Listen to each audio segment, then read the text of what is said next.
When we see these actions being taken by the government of South Africa, it is by the African National Congress.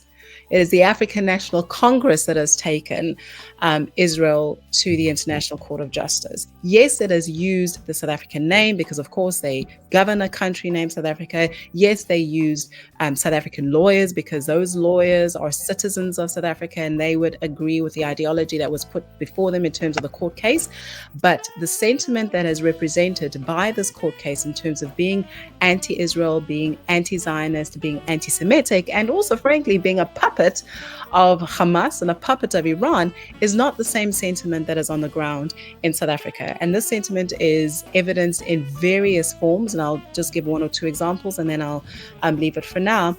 Even though we have seen a spike in anti-Semitism in South Africa since October the 7th, which is common, unfortunately, across the world in relation to Jews, anti-Semitism in South Africa proportionately is one of the lowest across the world. What does that mean?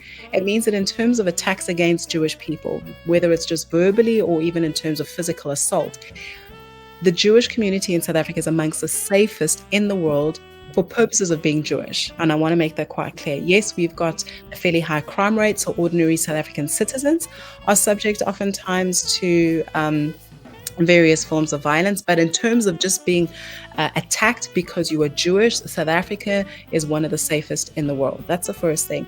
The second thing is when you see the demographics of South Africans, the majority of South Africans are Christians.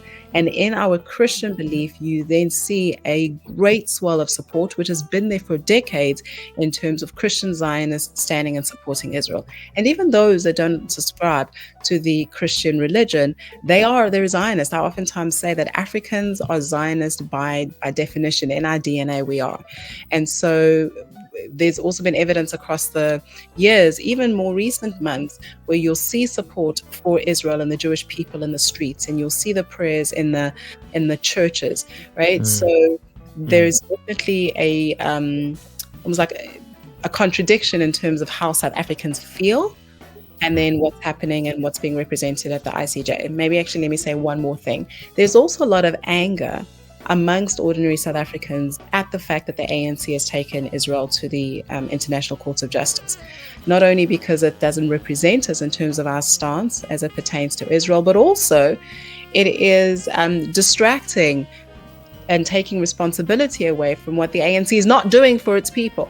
Like we've got issues on the ground in terms of bread and butter issues, keeping the lights on, keeping water flowing through our taps. The ANC continues to choose not to address, and instead is now honestly like a peacock showing off and showing off in relation to nothing on the international